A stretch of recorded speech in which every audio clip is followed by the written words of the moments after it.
Good afternoon, good morning, good evening, wherever you are, and welcome to NerdTube on Facebook, YouTube, and Twitch. I'm here with my cohort, Dr. Mindy. How you doing, mate? I'm doing all right. Fantastic. Now, we've both recently seen the movie Don't Look Up. This film has an amazing cast of actors, mainly fronted by Leonardo DiCaprio, who plays Dr. Randall Mindy, and Jennifer Lawrence, who plays Kate DiBiase. Both of these people are scientists who, in Jennifer Lawrence's cases, discover a comet, and then with the calculations done by Leonardo DiCaprio's character, realizes that the comet is going to be hitting Earth, and it's guaranteed to hit Earth. With this being an Earth-ending disaster, ending all life on Earth, they decide to let the world know in any capacity they can. So by going to the government, going to papers and stuff. But they find out that trying to inform the world of this disaster is not that straightforward. And it comes with a lot of hijinks and shenanigans, as well as consequences too. So before we start talking about this film, Bossman, what do you think of this movie just generally? If I'd seen this film like 2.5 years ago, I would have said it's a little bit far fetched. But given what's gone on I know you're going to say, well, the climate crisis kind of was before this, and I know, but like the thing is that the what's going on with the whole thing to do with the rollout, the vaccines, the different political parties and stuff like that. I know the way that they've treated this entire thing. It's like it brought into sense that this is unfortunately very close to the bone. I mean, as I said, it was good to the fact that they were trying to as I said, like we'll get into it further as we go further into it, but like that people, there were diversity tactics that people cared more about, like who their favorite celebrity is balking, or cares more about who's wearing what than actual being concerned with the fact that there is a legitimate threat to everybody coming to us. And it was just like it's really sad to see. I mean, yeah, it's like why don't you all come together and treat this? And then I harken back to what's going on at the moment, where China isn't doing anything to get rid of this climate crisis. The United States really isn't. It's tied up in all this political wrangling and stuff like that, and again, like it's rather depressing, to be honest with you. That the fact that it's tied up in all this political flaming maneuvering, and who wants to get who wants to get the amount of points and stuff like that. It was just good to see, and it was good to see that even the scientists themselves got corrupted by the political system to a degree. That they let themselves get dragged into this whole thing, be used as political pawns almost, rather than just deliver the straightforward message that we need to sort this out or we're all going to die. I just want to quickly get into that actually, because you had two scientists. You had the Leonardo DiCaprio and Jennifer Lawrence characters, but one was male, one was female, and I noticed how differently they were treated as well. Like the female scientist, she was looked upon as a fucking crazy. They even named the bloody meteor, the comet, after her as a way of slander. But it's also like there was a slander slant to it. She's the one who discovered it. But there are a lot of people going, because, well, your name's all over it. Of course you wanted to hit the earth and all this sort of stuff. I was like, oh my God. They'll find it the right way. Yeah. But at the same time, you saw Leonardo DiCaprio's character. He's like the sexiest scientist on Earth and all of that sort of shit. And he's becoming a proper celebrity. He's doing commercials. He's on Sesame Street and stuff like that. Like his life is catapulted, whilst Jennifer Lawrence is just is struggling to be taken seriously to such a degree that she can't even she gets like taken away by the FBI and stuff like that. And I know that it happens to Leonardo DiCaprio's character too, but her life is in ruins, and she ends up working in a fucking department store. And she's a fucking PhD, borderline PhD scientist. So you saw the sexism in that, and I very much appreciated it. But you also saw, how much this represents the world today in so many aspects. People just not taking impending disaster seriously, believing it's fucking all made up and stuff like that. Living in their own reality. Bossman, people don't want to deal with reality, so they create their own reality and pretend it's not real, which is why we had that slogan, "Don't look up," which is very similar to, well, it kind of harkens to slogans which are very similar to when it comes to particular political group, so to speak. And I very much appreciated how it was putting a spotlight on all of these things that people are more likely to be tinfoil hat and conspiracy theorists than believe what's being told to them by actual experts. And I loved how this was portrayed. You're on Sesame Street as well. Yeah, no. I mean, this for me was without a doubt like the most depressing and at the same time one of the most funniest films I've ever seen in recent years. How did you find it? Yeah, as I said, I agree with you. The flaws to me, it's not a perfect movie, but the stuff they get right, that they have like Tyler Perry and Flamey and Kate Blanchett as like basically knocks the sort of Fox sort of like network hosts, and Kate Blanchett was Laura Ingraham. She was Laura Ingraham through and through, man. I mean, without a doubt. And the way that they're talking to Ariana Grande, and people going, "Oh, that's the real Ariana Grande." It's like, well, no, actually, Ariana Grande is actually a lot nicer person than the character she was portrayed in this. Mm-hmm. Because, as I said, Ariana Grande for me, as I said, is a saint who for the things she did for my city. So I can't really say she's in this. She plays Riley Beener, which is she's basically playing a parody of herself. And how many huge stars would do that? Not many. But yeah, I've got to say that I love Mark Rylance in this film. Just basically playing. He was the best. He was the best part. Playing a mixture. He was like basically a mixture of like Jeff Bezos, flaming. What's his name? Elon Musk and flaming. And Zuckerberg. All wrapped into one. Yeah. He kind of had like the futurism of Zuckerberg with the, I want to do this because it's going to. I was throwing Steve Jobs in there as well, by the way. Yeah, I had a little bit of Steve Jobs from there for good measure. But he was like going, because he was like going, oh, I can make money out of this. It's like, this thing's going to kill us. What do you mean you want to make money out of it? Destroy the fucking thing. You know what I mean? It's like, it was getting really frustrating. You're like, destroy the fucking thing. You know what I mean? It's like, I actually found myself to scream at the screen, destroy the fucking thing, That's what kind of like how do I say? That's what kind of made me like really like depressed when watching this movie, because all right, fine, people are now taking it seriously because they are genuinely believing that this comet's going to happen. Like all the scientists are getting together, national security is getting together, other countries are taking it seriously too. But instead of trying to destroy the fucking comet, they try to harvest it instead. And what really churned my stomach the most was that this decision, which is on the fate of billions, is made by one person, and that's Meryl Streep. No, not Meryl Streep.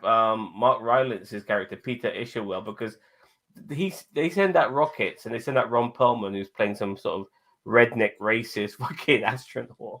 But he's talking about flaming like the fact that talking about that Native Americans are flaming like Indians should get together to become one suit. And I was like, what the fuck? I fucking, being an Asian Indian person myself, I found that very hilarious. But nevertheless, when I saw the satire in it, they're making more fun of him for being a fucking idiot. But they're sending out these rockets, and then because Peter Isherwell has realized that there's this comet is made out of rare materials. He decides, fuck trying to save the Earth. Let's take a chance that the Earth might be destroyed, and let's try and harvest this bloody comet. And it unfortunately it kind of resembles on how things would be done. I mean, this guy he plays like the third richest man in the world. When you're the third richest man, or even if you're the 300th and third richest man in the world, you are sorted for fucking life. Yeah, you're the 3,000th and third richest man in the world. You're sorted for fucking life, guaranteed. Yeah, and he's the third. He's the third. He's the third, and he would rather take it. And this his decision cost the whole planet. One man's decision cost the whole fucking planet because he decides to go. And he shows you that the president of the United States, is not the most powerful person in the world. She, who basically Meryl Streep, fantastic in this role. I love her comedic roles. Is playing a female version of Trump. She bows down to big money interest. She's not that powerful. Like corporate interests are telling her, we want to fucking go a different route on this, and they're running out of time. That's what's so crazy. Like they like it's like that. It's like in Armageddon when you see that the flaming thing, and then but you see them like take off to flaming what's it called, to flaming Airsmith, but there's no Airsmith. There's no those little drone things came right at the end, but they could do fuck all. So it's one of those things where they should have been trying everything before it got there, but it's too late to try everything. So if they did something, it was gonna fucking fail.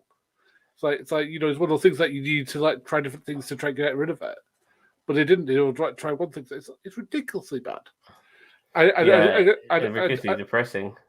As I said, like the more it went on, the more I was getting depressed by it because, as I said, the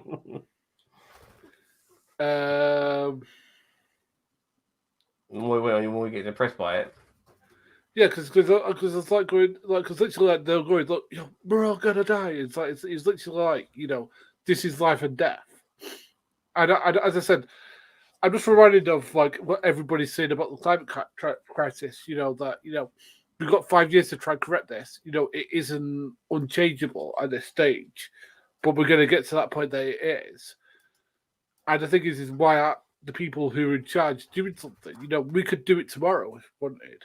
Switch to alternatives, ranges. Get rid. I'm not saying get rid of the cars, but make them less of. Because again, the way we can do it is push. What's the word?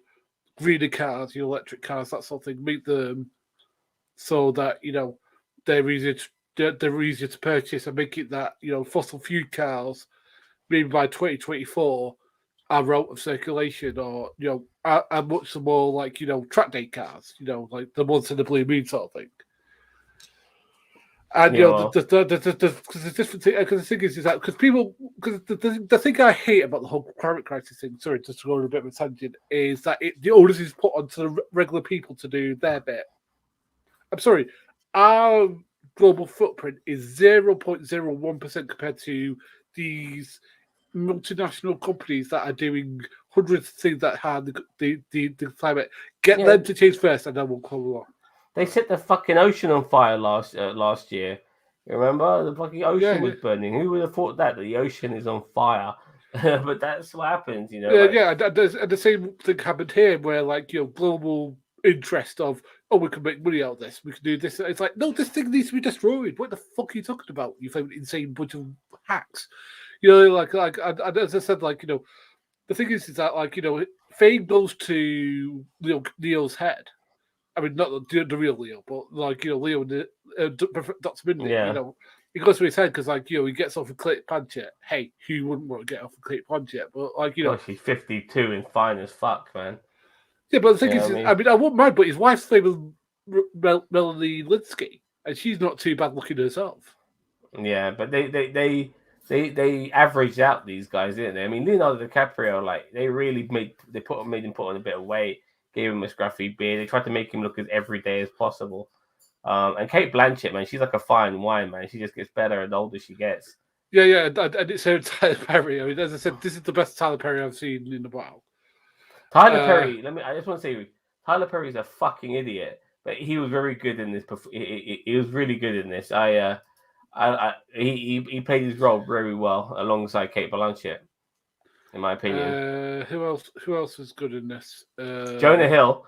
Jonah Hill was also good in this. Like, Oh, you know, he was so good. He was like, somebody's like, oh, you know, trending on Twitter and all this sort of stuff. It's also like, oh god. Well, it kind of shows you, like, you know, with the Donald Trump resemblances as well, because as soon as Donald Trump came into the White House, he made it a family affair. Like, he was, you know, he put Jared Kushner in important roles, and he got his daughter Ivanka pretty much became the first fucking lady, because fucking Melania didn't want to be fucking seen with Trump most of the fucking time, and it became very nepotistic, and Jonah Hill was a representation of that in this movie. He played the he had a particular role in the White House, but He was also the chief of staff. Chief of staff. That's it. I'm glad you reminded me. He was the chief of staff. Yet he was also the son of the president of the United States. So there was a conflict of interest there, but that was just brilliant. I loved it. I just loved the way that, you know, as soon as they. And by the way, there's another actor in this. He was in the Netflix series. He played Turk. Where is he? I can't see him. He played a doctor in this. Oh, was that him? No, that's not him. That's a shame. His name is not popping up. But yeah, he played it was a black actor. He played this doctor who also believed in Leonardo and Jennifer's calculations. Is that regarding Rob Morgan guy? I think so. His name is Rob Moore. Oh, there he is. Yes, there he is. Yeah, sorry, you got him right there. I totally went right past him because we're so zoomed in. It's all pixelated, so I can't bloody tell. But yeah, Rob Morgan. He played Turk in the Netflix series, and he was very good in this as well. He was like the sort of person who could, because he was like a guy who works in NASA. He was the person who could possibly link the scientists towards, you know, more powerful people. But even they were giving him the cold shoulder, and it just shows you that, you know, they had all this important information. The government didn't want to fucking know. You know, they go to the bloody media. They're trying to spin this, you know, and make it into something else. You know, and then make a blame game, and then they're getting fucking lawyers and shit for telling the truth and stuff like that. Oh gosh, yeah.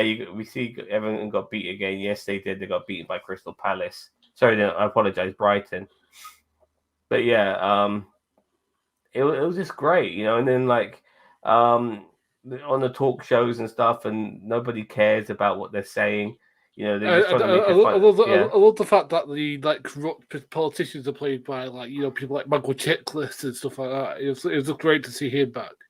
Yeah, he had a really small role in this, and even then, like, he was just trying to keep people distracted from, you know, like, you know, by mentioning other things that was nothing to do with the comet and stuff. But the most disturbing part, as well as obviously the part regarding like the corporate interest in trying to harvest this comet, was the fact that, you know, they did a campaign saying, you know, when people, you know, like, initially the scientists, are saying look up, they're saying don't look up, and then you got all these stupid fucking hicknecks, you know, these fucking dickheads who all go against their best interest, you know, buying into this propaganda and not looking up and stuff like that, not looking into the sky. It's crazy. But it's so true. And then people are saying that the comet isn't real and stuff like that. It's like the coronavirus.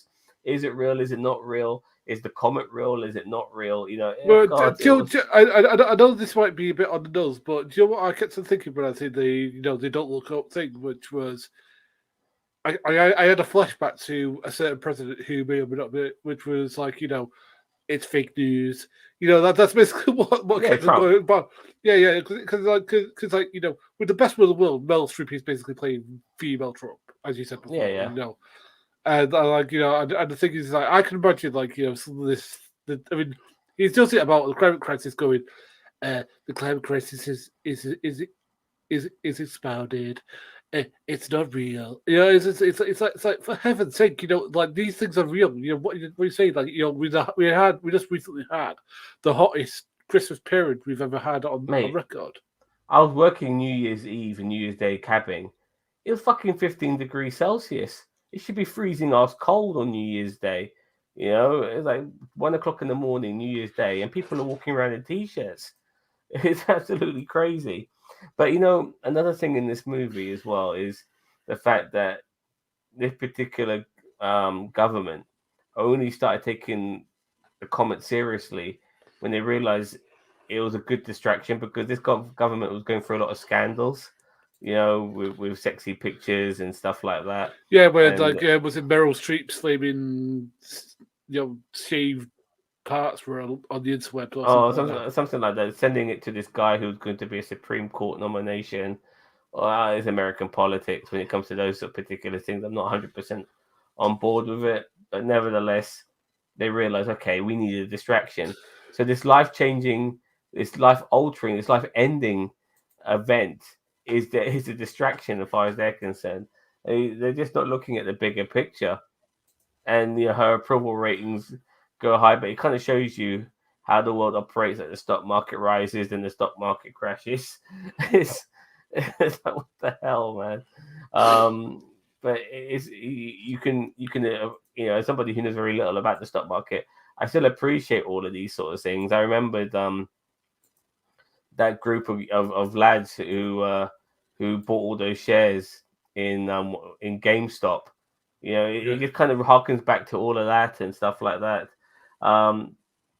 So yeah, I just thought this was fucking. I thought all of this was hilarious, and it was so depressing too. As somebody who doesn't wear tinfoil hats, as somebody who likes to believe in evidence and like to deal with facts, when you're dealing with people who go with gut feelings and are easily manipulated by dickheads who are more powerful in social media, news media, and government, who has no interest in what you want. Yeah, no, your safety or anything. All they care about is your vote, and they are channeling your discrimination, so to speak, in order to get that vote, or your stupidity or your gullibility. It's just so. It's so disturbingly today's world. And you see Leonardo and Jennifer losing their mind. I mean, Jennifer eventually gives up, because she's been screaming all this time. Leonardo, she screams out 4 or 5 times, "We're all gonna die," and it's literally like she's literally realizes that no one fucking cares, and that's the worst thing about this. Is like she's literally. There was a article, I think it was in the Guardian, where Crisis says, they watched this and it was really depressing for them, because it's literally like saying, we've been saying this for the last 10 years, like 20 years, if you don't change, we're all going to die. It's like, but it keeps that a lot of politicians still will not get with the program. Thinking, well, hang on a second. Surely it's in the national interest that those politicians no longer be able to represent if they won't accept that the truth of what's going on. I mean, because unfortunately, what this film also showed is that these politicians are bought by big money interests, which is why those rocket ships were cancelled when they were sent out into space, because they wanted to harvest the comet instead of destroy it. So even when we have politicians who might have the bigger picture, you show them a bit of money, and all of a sudden, they're willing to sell out everybody, including most of the world. And once again, it kind of shows how a handful of people, or even sometimes one person, can make a decision for the whole fucking planet. It's absolutely crazy, and it's frightening. It's absolutely frightening that people, just because they've got a lot of money, they can decide how the planet operates. Oh well, let's take something that's happening now, and let's pound into this now. For those of you who don't know, like me and Sam live in the UK. Now, thinking recently there's been the Overcrowd variant, which has kind of done this. I recently, over the Christmas period, just did that. As in, the cases, and also that's led to hospitalizations, and unfortunately, deaths are going to be coming next. Now, instead of doing what they should do, which is put people on lockdown until the numbers do that again, and then let you just fill out while people get their business in, which again would be the smart thing to do. I know it's January and people are going to get miserable stuff staying in. Hey, I want to go out as well. I've got stuff planned in January, but you know what? I'll be happy to take that L if it means that people who can't or don't get the vaccine, can get well again. And the thing is that this is what this is like, but because Boris is bought by his friends, who supplied it, because I reckon they've got more pictures of that thing that wasn't a party. What do you reckon? Yeah, I do, but I do feel sometimes that the party is a distraction to, whilst they take away more of our fucking rights. I mean, Priti Patel was already championing that they removed I mean, she tried to put a positive spin on the removal of the Freedom of Movement Act, and like you're trying to sell that as a positive thing when it's called freedom of movement, and you remove it from the British people, and you try to put a positive spin on that. I mean, that's just the Tories for you right now, and I hate Priti Patel.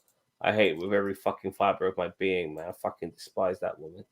I hate Priti as well because she is. I hate to use the word because again, like she's a traitor. Because literally, like her parents would be the people that she's banning from the fucking country. Exactly. I could understand it feels like maybe their great grandparents because there's enough distance there that you don't really understand the emotional turmoil of what it takes for somebody to move country. I get that, but this was her parents who came from a different country to get here to have a better life, and she wants to deny other people who want to come here to have a better life. I know it's typical. So but yeah, going back to this movie, sorry. No problem. Going back to this movie, like we do see like the lives of our main characters go all over the place. Leonardo DiCaprio ends up having an affair with a gorgeous Kate Blanchett, who's just got to sing for nerds by this look of things. But we find out her character is more than just like some ditzy blonde. She's a very intelligent woman. Her character, she's like got 3 master's degrees and stuff like that. But she's also slept with 2 ex-presidents. No, she was married to one was the chief of staff and one was like the secretary for state. No, yeah, but she also mentioned that she had an affair with 2 ex-presidents. She slept with them as well. So that was really interesting about her character. And I've got to say, Kate, you look great for your age. She looks fucking fantastic. I've always had the hots for Kate Blanchett. She's a fantastic actress. Fantastic, and her Laura Ingraham impersonation was spot on.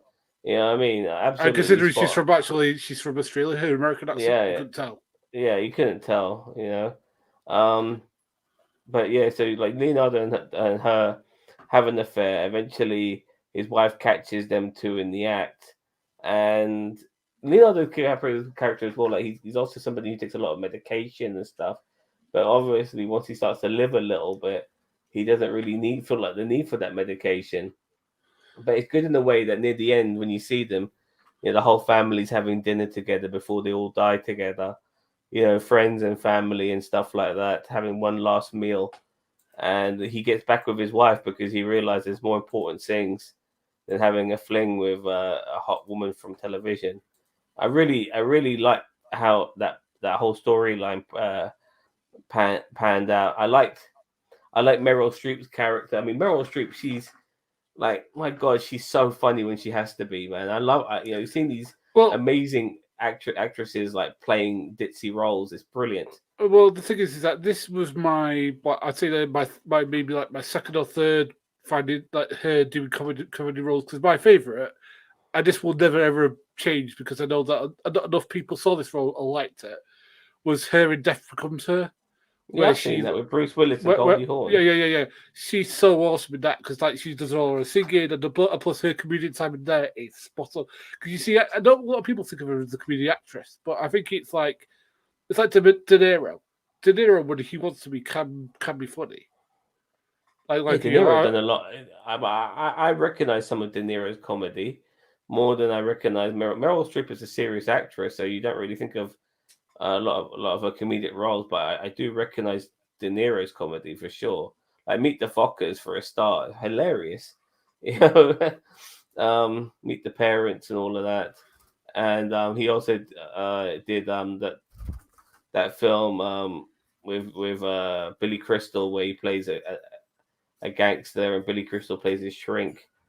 Rocky and Bullwinkle. He did Midnight Run, which is kind of a comedy, So, but yeah, I like Meryl Streep was just fantastic in this. I loved how callous she was and how ditzy she was, and it was all about rate. It was all about popularity, and the whole show was about earning popularity, ratings. Like you got a fucking planet to save, and people are just too busy trying to spin shit. And yeah, it was like I said, it kind of shows you the world we fucking live in. That even when we're about to get blown up to smithereens, people are still trying to fucking make a buck. It's crazy. It's crazy. Well, it's exactly. Yeah. It's the same thing with this climate crisis stuff. Like, people are still trying to find ways of like, they've got to appease the people who are financially invested in pushing fossil fuels. Whereas, like, it's in people's best interest, if we want to keep on, living, to get rid of fossil fuels or also find alternatives and phase them out. Well, look, the thing with the climate crisis is that it's very similar to the comet, but it's a slower, longer impact. Like the comet's coming. It's going to impact you. You're going to die. You can't really see climate change until you do see it. Like I said, like we were just talking about with the 50 degrees. Yeah, exactly. And stuff like that. And also, unfortunately, as well, boss man, is that there's too many people who are boots on the ground like us, who are just regular Joes and Smos, who just don't believe in it, and they think it's all bullshit, and liberal conspiracy or whatever, and they just don't give a fuck about it, because it might snow one day, and they'll go, look, it snows, so there can't be climate crisis. It's just absolutely crazy. They can't grasp science, and so because they can't grasp it, they just don't give a fuck about it, and they think it's all bullshit. They just ignore it. Say again? They just ignore it. That's the problem. Yeah, they ignore it. Well, what can I say? I like there were some good little tidbits in this movie, like Peter Ishwell has this app, and on his phone, Bash, by the way, and you see how he's really weird. Like he's almost like a Norman Bates with money. Like he's very softly spoken. He looks like he kind of feels a bit psychotic, but he almost comes. He's like an evil version of Mr. Rogers. And like he tells Meryl Streep's president that my app is so good it will even tell you how you're going to die, and you're going to die by being killed by this Bezok or something like that.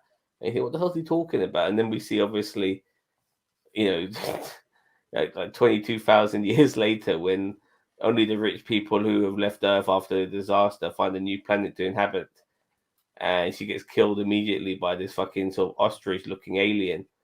And that was fucking hilarious. But they're all naked on this planet, and it's surrounded by these ostrich-looking aliens, and it looks like it's going to kill them all. Which was so fucking weird. Yeah, but I loved it. And then we cut. Did you watch the end credit scenes as well,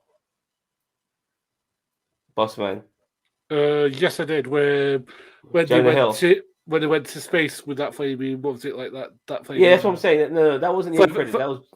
That was during the credits. Yeah. And then Jonah Hill comes out with the flaming thing, and then he starts tweeting again. Yeah. Yeah, he starts tweeting. Yeah, man, last man on Earth. I'm thinking to myself, if you're the last man on Earth, who the fuck are you tweeting to? Nobody's gonna. Yeah, by the way, if they do a make a man with Jonah Hill, I'm a bod for it. Or whether it's called or flaming the last man on Earth, or whatever it is. Yeah, if they do that with Jonah Hill, I'm a bod. I think his character wouldn't last a week, because he's so pampered. being the son of the president, he wouldn't know how to fucking survive. He'd be dead. He'd be dead really quickly. He'll probably starve to death. There's no food. There's no way to grow food. There's no way to buy food or get food. It's all been disintegrated or destroyed. No water probably either. You know, this did remind me of movies like Deep Impact and Armageddon, but it also goes to show that if those things happened, nobody would take it seriously. Not look, we have right now we have incompetence for governments all over the world. Whether it be our country with the Tories in America as well, whether it be Democrats or Republicans, and I find the Republicans to be extremely incompetent. You look at Russia with the fucking all they give a fuck about is causing shit all over the world with Putin. He's like a world leader version of a troll. You got Erdogan in fucking Turkey who wants to regress Turkey and remove all its arts and stuff like that and go back to an old school state. The president of Australia or Prime Minister of Australia is not that popular from what I hear from my Australian friends. He's like a Australian version of fucking of Boris Johnson. Our planet is being. You got Dodi as well, who wants to be a dictator in India. As well as what we have in China now with a dictatorship there. Like our country is being run by egomaniacs, man. Well, the thing is that. Oh well, I mean, yeah. The thing is, if you could persuade people to vote against their interests, you got them for what? Because the thing is, you look at the whole Brexit thing. You persuaded a whole swathe of the population to vote against their interests, to vote against their financial interests, to vote against their civil interests, to vote against their liberal interests, to vote against all their interests, because all the protections that the EU actually put intention in regards to tax, in regards to freedom of movement, involved with protecting us from tariffs and stuff like that, and for the Tories trying to do whatever process they wanted to, those safeguards are now gone.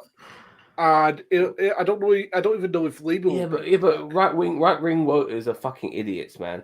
But again, I think that's too simple though. Because there's people on the left who were pro. But they got sold a con when it came to, but they weren't voting on they weren't voting on xenophobia. Right wingers were voting on xenophobia. British exceptionalism, the colonialistic attitude of we're British, we're the best, we don't need Europe. Not understanding the consequences of things like travel, which I definitely knew was going to be an issue. But no, they totally ignored all that, and they thought that lots of people would get kicked out of the country if we left the EU. That wasn't the case. They just thought we would be a better country without the EU. When coming together means way more. They were sold a fucking lie. A lot of it was based on xenophobia, and they like Boris Johnson, £350 million a week was going to come to the NHS. That was his campaign on the side of a bus. Yeah, that was a lie. Yeah, it was a lie. And what was his punishment? He became Prime Minister of the United Kingdom. That was his punishment. Because even though he lied to us, people still voted for him. We are surrounded by fucking idiots. And unfortunately, it's not just the people in power, it's the regular people on the street. Because they, you could throw all the facts in the world. I mean, you got that QAnon in America. They go on about pedophiles in government and stuff like that. There is ample information and evidence and discussions and God knows what of Donald Trump colluding and being alongside people like Jeffrey Epstein and Ghislaine Maxwell. Not a fucking peep, yeah. From QAnon and these motherfuckers regarding that. Because, but the thing is that he did say when she was 15 that if she wasn't his daughter, he would have dated. Yeah, he said that about Ivanka Trump. Yeah, exactly. He called his daughter a fine piece of. He called his daughter a fine piece of art, and I don't care what people say. I think he's molested her, man. I think he's definitely molested her. You know, I mean, Well, there's been even if he hasn't, that's just something you just don't say about you. I mean, you can say that my daughter's beautiful. She's very pretty. You can say that sort of stuff. That doesn't make you beautiful. But say the stuff he said, kind of dodgy. By the way, you kind of. anyway, let's get back to this. Right, the other thing that was annoying me, well, didn't annoy me, but was like pissing me off was the fact that they were literally telling everybody, what's the word,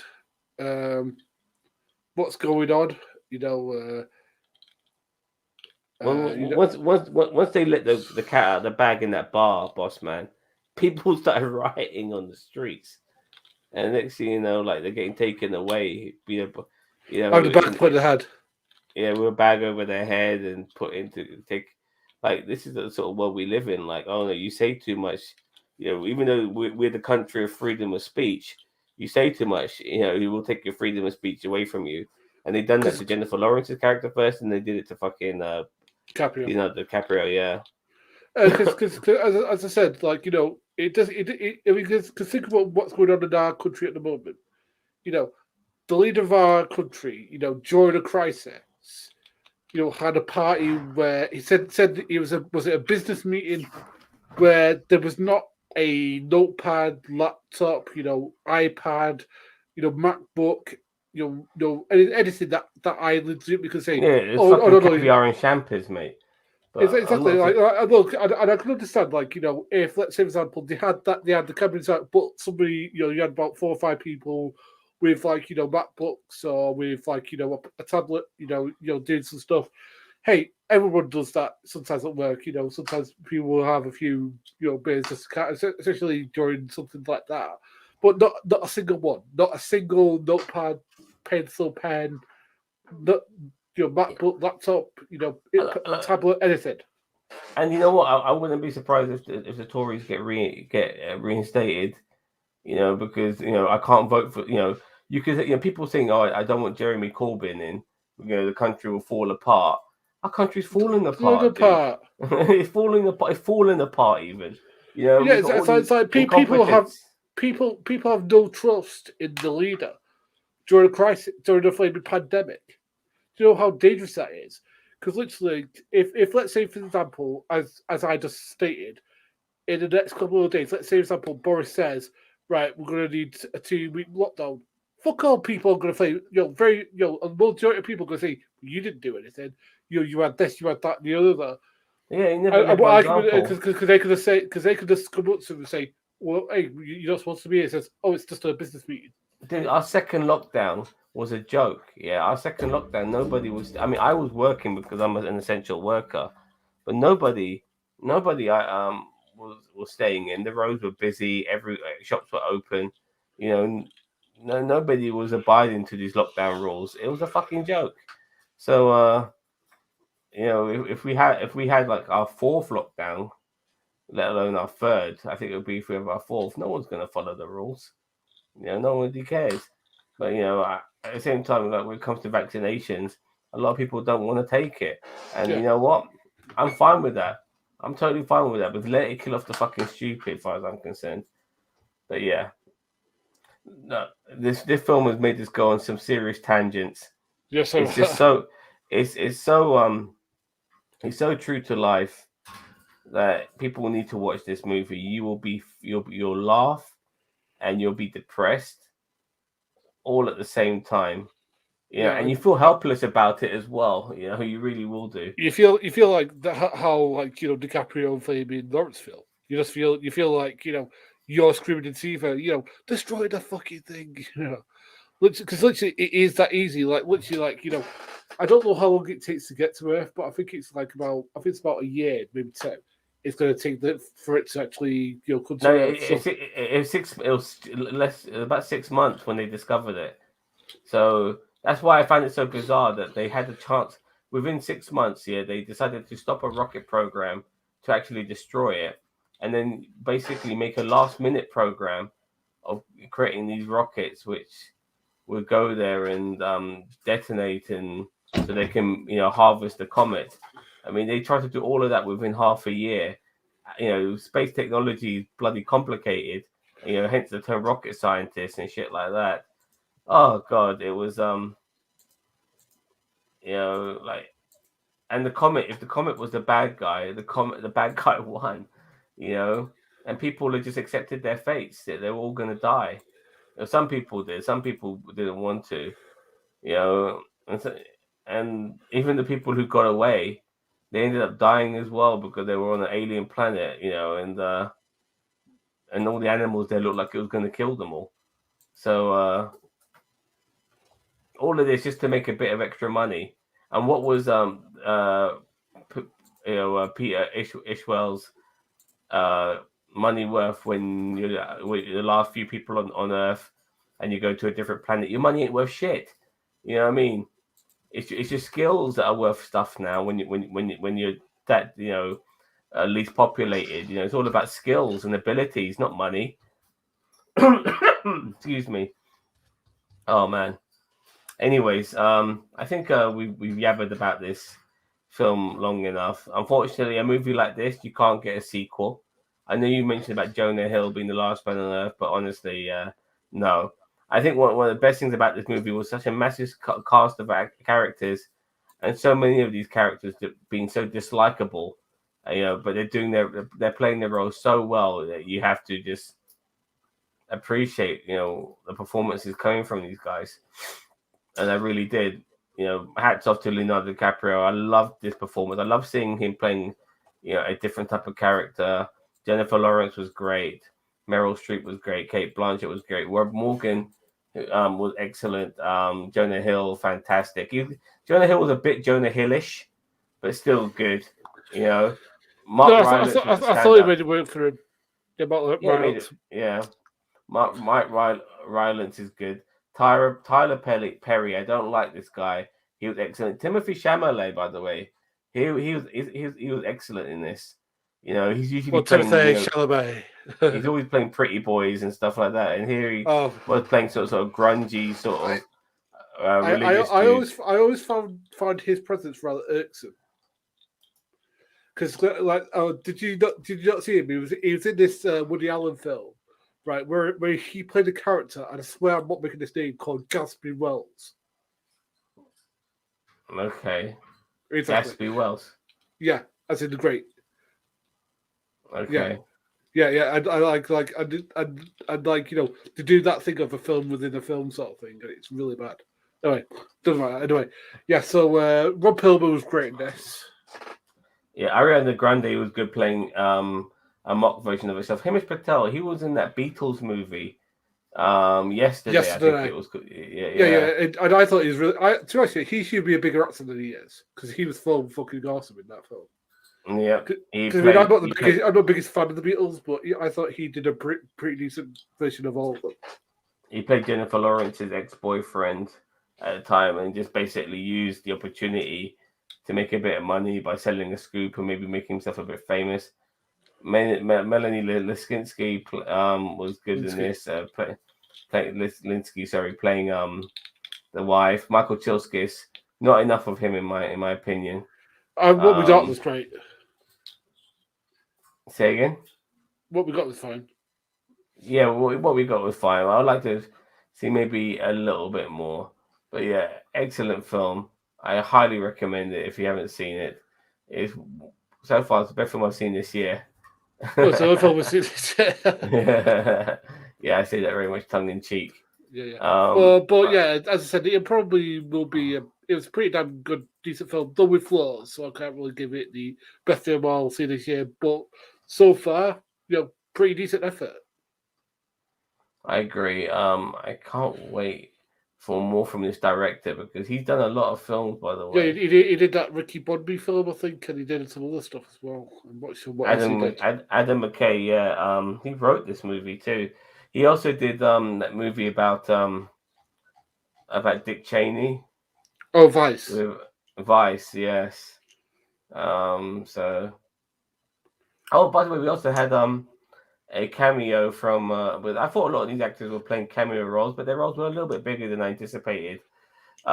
Just beyond cameo, but we also had a proper cameo from Chris Evans, who played like some sort of like up his own arse action movie star, and he's doing a film about a comet destroying Earth, and it's like him trying to stop the comet on his own and stuff like that. Found that fucking hilarious. Do you know what? I would have thought it more funny if he was following DiCaprio around. I basically doing Steve Rogers. I guess I'm glad I'll be honest with you, I'm glad we got as little as him as possible. But yeah, that was pretty cool. But anyway, I think we've gone on about this movie enough. Yeah, I'm gonna give this movie I'm gonna give it either 8 or 9. What are you gonna give it? I'm gonna give it 8. I have to think for a bit though. Yeah, I mean it's really hard for me to decide. I want to give it a 9. I'm going on the 8 range. So yeah, I think I'll give it an 8 as well. 8 out of 10, but 8 out of 10 is excellent. Any when you're giving a mark out of 10 and you're giving 8, 9s, and 10s, it's a good fucking movie. So 8 out of 10, 8 out of 10 is like an A minus. You know what I mean? As far as I'm concerned, this film is excellent, and people need to go out and fucking watch it. And I understand why this film has split opinions, because the people it kind of mocks are probably the people who don't like this movie, Yeah. because this film's not mocking me. I know it's not mocking you either. You totally get where the film is coming from. Yeah, but it's mocking people who fall for propaganda. It's probably mocking people who are QAnoners and shit like that, Trump supporters. These are the sort of people it's mocking. So no wonder this film has got a split opinion, because those sort of people, they're probably feeling a little bit butthurt that the film is targeting them, and so it should be, because these motherfuckers are stopping us from progressing as a society. But we have to keep fucking pandering to the most stupidest lowest common denominator in our society. And I love the way the film is ripping those people apart. And unfortunately, some of those people end up being fucking president of the United States, as well as fucking people who run our media and stuff like that. And also, because the greedy as well. I like the way it portrays them, as the more money you have, the more control you have over this whole fucking planet, and you can make decisions that count for the lives of billions. And I very much appreciated that aspect too. And it's really sad how it panned out. That one man's decision, Peter. Let me remind myself. Peter Ishwell. Ishwell, yeah, Peter Ishwell's decision to wanting to harvest the fucking comet cost everybody else their lives. Everybody. And that's a really sad thing, man. That's a really fucking sad thing. It depresses me. I mean, you think about it, again, I want people to think about this, right?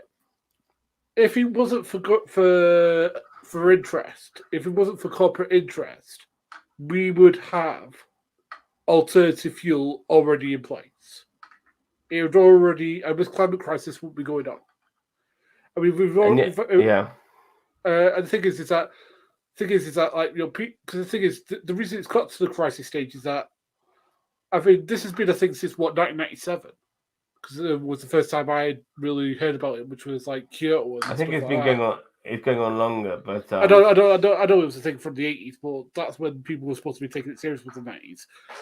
But again, nobody's done anything about it. Nobody's really put the things in place to solve it. The thing is that agree, but things like going green and alternative fuels, that now has to be done in the corporate way. It's the only way it can counter fossil fuels is by making that corporate, because that's the fucking world we fucking live in. Here's how you do it, and this is how I would do it. You tax them so much for using fossil. So every fossil fuel they use, you tax them. You'll soon see it flaming change. Well, but you see, all our governments nowadays, people, this is what pisses me off about libertarians. They go, "Oh, we don't want big government and stuff like that," but they're happy for corporations to turn us into slaves. Yeah. And what they also don't realize is our big government are run by corporations. Yeah. It'd be our government here in the UK or in America. They're corporate run, So in order to tax a corporation for using fossil fuels, that'll never come into play, because they're the ones who run our government in the fucking first place. That's why they get the tax cuts all the fucking time. That's why minimum wage hardly fucking rises. That's why we don't in America they don't have fucking public health care. That's why our healthcare is getting sold off left, right, and center. Championed by right wing dickheads. Who constantly fall for the delusion of grandeur and and patriotic bollocks that makes them feel better about themselves, even though they're selling out everything when it comes to this country. Oh God, it's just so much. It's just too much. Anyway, let's end it there, mate. Let's end it there. What's on next for us here on the tube? I think on Wednesday we're doing Book of Boba Fett. Thursday we're doing Star Trek Prodigy. Might be doing some wrestling this Friday as well if you're interested, boss man. Well, if I'm not doing anything, absolutely. Yeah, but Monday and Tuesday, unless we get something like a trailer reaction. Do you know when the new John Cena show Peacemaker's coming out? Soon. Let me quickly type that in because as soon as it does, we'll be on that. Peacemaker TV. January 13th is the first episode, and January the 13th is a Thursday. That's going to clash with fucking Star Trek, for fuck's sake. But nevertheless, we'll be on that too. So yeah, keep an eye on here on NerdTube. There's always going to be something for us to talk about. I know a trailer or two is going to drop. I mean, there's going to be so much Star Wars content this year, boss man.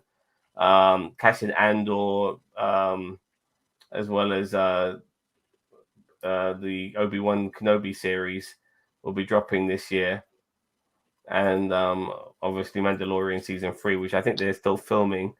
So yeah, a lot of stuff coming out Star Wars wise. I know there'll be trailers for other MCU stuff as well. Yeah. So anything like that comes out, you'll be getting information from us prior to that. Anything you want to say before we head off? Yeah, agree. Anything more to say, boss man? No, that's it, really. All right, fine. Well, thank you very much, boss man, for joining me, and thank you very much to everyone else who's watched us. And don't forget to leave a like, share, subscribe, and comment to NerdTube. We're the greatest YouTube channel you never heard of, and let us know what you think of this movie. We loved it. Do you love it as well? Take care. Bye bye.